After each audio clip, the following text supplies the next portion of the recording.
Nepal police के द्वारा जो है अभी तक किसी भी प्रकार का कोई सहयोग नहीं मिला है। केंद्र और राज्य सरकार से क्या मांग करना चाहेंगे? हम केंद्र और राज्य सरकार से हम यही मांग करेंगे कि हमको न्याय दीजिए, हमको न्याय चाहिए। अगर अभी आज के डेट में आप देखेंगे हम अकेले पड़ चुके हैं। हमारे गार्जियन हैं माननीय प्रधानमंत्री श्री नरेंद्र मोदी जी, हमारे गार्जियन हैं माननीय मुख्यमंत्री श्री सम्राट चौधरी जी। इन्हीं से हमें आशा है कि इन लोगों के द्वारा हमें न्याय दिया जाएगा। हम भी भारत के एक आम नागरिक हैं, हम भी सरकार को सहयोग करते हैं, प्रशासन को हम भी सहयोग करते हैं, तो हमें न्याय चाहिए। बस हम यही गुहार लगाते हैं। हमारे भाई की जो हत्या हुई है उसकी निष्पक्ष जांच हो और दूध का दूध पानी का पानी हो। दोषी कोई भी हो उसको कड़ी से कड़ी सजा दी जाए। अगर दोषी हम होंगे तो हम ही को सजा मिले, दोषी कोई भी हो उसको सजा मिले। आज हमारा भाई तो नहीं रहा, आज श्रद्धांजलि सभा हमने रखा है, तो हम पूरे पटना से लेकर के दिल्ली तक पूरे भारतवर्ष के शिक्षकों से और छात्रों से विनम्रतापूर्वक निवेदन करते हैं कि आप इस श्रद्धांजलि सभा में आइए। आपके आगमन से हमें आत्मबल मिलेगा और हम अपने सभी छात्रों में प्रिंस देखता हूं, और पहले भी मैं छात्रों के लिए हर संभव खड़ा रहता था। अब आगे भी मैं और भी बढ़ चढ़कर अपने छात्रों के लिए हर संभव मैं खड़ा रहूँगा।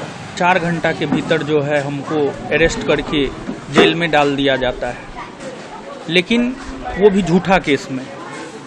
लेकिन वही फैजल खान पर जो है 4 जून को सच्चा FIR होता है। प्रशासन को गिरफ्तार करने के लिए 48 से 72 घंटा का समय मिलता है, लेकिन फिर भी उसकी गिरफ्तारी नहीं होती है। पहली बात ये हो गई। फिर दूसरी बात, जब हमारी गिरफ्तारी हुई थी तो गिरफ्तारी के बाद जो है, जब गिरफ्तारी हो रही थी तो गिरफ्तारी के दौरान जो है कदम कुआं थाना के SHO महोदय ने हमें कहा था कि हम तुमको बर्बाद कर देंगे, रोड पे ला देंगे, भीख मांगने पर मजबूर कर देंगे। और लगभग कदम कुआं थाना के SHO महोदय इसमें कामयाब हो गए हैं। ठीक है, हमें सिस्टम से न्याय की उम्मीद है, लेकिन अगर सिस्टम न्याय नहीं करता है तो ऊपर वाले से हमें उम्मीद है, अगर कोई न्याय नहीं करेगा, ऊपर वाले ईश्वर प्रकृति हमारे साथ न्याय जरूर करेगा। तो प्रथम दिन से लेकर के अभी तक अगर प्रशासन की हम बात करें तो प्रशासन जो है दोहरी नीति अपना रही है, और हमारा FIR नहीं लिखा गया। और हम आपके माध्यम से प्रशासन तक यह बात पहुंचाना चाहते हैं कि आपने हमारे साथ तो क्या किया है वो आपका आत्मा बोलता होगा।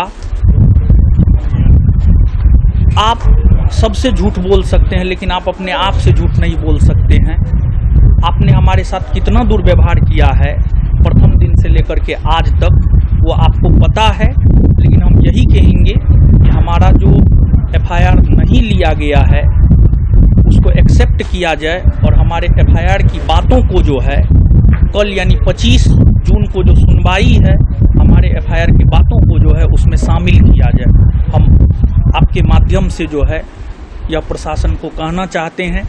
देखिए, पुलिस रक्षक होता है, लेकिन आज के डेट में पुलिस भक्षक हो गया है। एक एग्जाम्पल है आरा का भरत तिवारी हत्याकांड। जब भरत तिवारी ने सरेंडर कर दिया तो फिर उनका इनकाउंटर क्यों किया गया? ये कौन तरीका है प्रशासन के काम करने का? प्रशासन को वेतन कहां से मिलता है? आम जनता जो टैक्स का पैसा देता है ना, उस टैक्स के पैसा से जो है प्रशासन को वेतन मिलता है।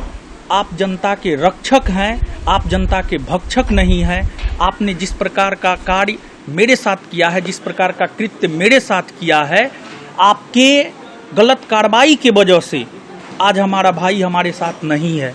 अगर आप गलत कार्रवाई नहीं करते, अगर झूठी केस में हमारी गिरफ्तारी नहीं होती, तो आज हमारा भाई हमारे साथ होता। और भरत तिवारी केस में भी आप देखिए, जब सरेंडर कर दिया गया है तो किस बात का जो है आपको इनकाउंटर किया गया है।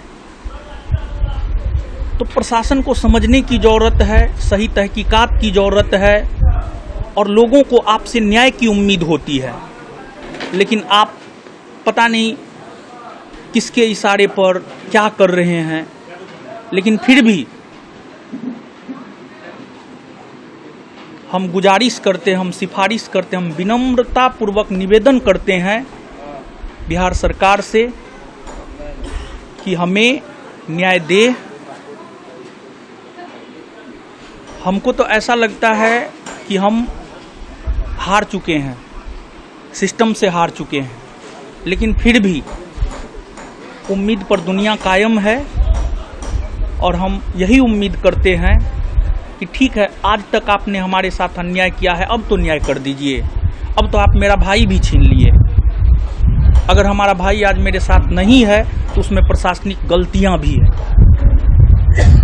आप हमारा भाई लौटा सकते हैं, आप कहिए ना, आप जो कहिएगा हम अपना सब कुछ दे देंगे, लेकिन आप मेरा भाई लौटा दीजिए। उम्मीद नहीं रहते हुए भी फिर भी हम प्रशासन से उम्मीद करते हैं कि हमारे साथ न्याय करे, और जो प्रशासनिक गलतियां हुई है नीचे के अधिकारियों से, उन पर कार्रवाई की जाए। कदम कुआं SHO पर कार्रवाई की जाए। हमारा मेडिकल चेकअप नहीं हुआ है। TN सिंह हमको दीघा थाना से लाने के लिए जो है कदम कुआं गया था। कदम कुआं के सब इंस्पेक्टर TN सिंह के नेतृत्व में कुछ पुलिस बल जो है हमको दीघा थाना लाने के लिए गया था, लेकिन वो लाने के क्रम में हमारा सही से जो है मेडिकल चेकअप नहीं हुआ है। इसके बारे में हम आपको बता दें, दीघा थाना से सबसे पहले हमें मेडिकल चेकअप के लिए LNJP लाया गया। वहाँ पर हमारा पहली बार BP चेक हुआ, BP हाई था। फिर 10 मिनट के बाद या कुछ देर के बाद जो है 10-15 मिनट के बाद जो है फिर से BP चेक हुआ, फिर से BP हाई था। तो LNJP अस्पताल को हम धन्यवाद देते हैं कि उस अस्पताल ने हमें मेडिकली फिट घोषित करने से इनकार कर दिया। उसके बाद TN सिंह जो है राजेंद्र नगर अस्पताल के डॉक्टरों के साथ सेटिंग किया, और वहाँ पर हमारा कोई मेडिकल चेकअप नहीं हुआ। सिर्फ ये पूछा गया कटा-फटा का निशान, और फिर हमने बताया, और बिना मेडिकल चेकअप के गलत तरीका से मेडिकली फिट करके जो है हमको जेल भेज दिया गया। देखिए, हर क्षेत्र में, मेडिकल क्षेत्र में भी, प्रशासनिक क्षेत्र में भी कुछ अच्छे लोग भी होते हैं, कुछ गलत भी लोग होते हैं। जब हम जैसे पढ़े लिखे लोगों के साथ इतना बड़ा दुर्व्यवहार हो सकता है, तो जो पढ़े लिखे नहीं हैं, जिनको कानून की समझ नहीं है, उनके साथ क्या होता होगा।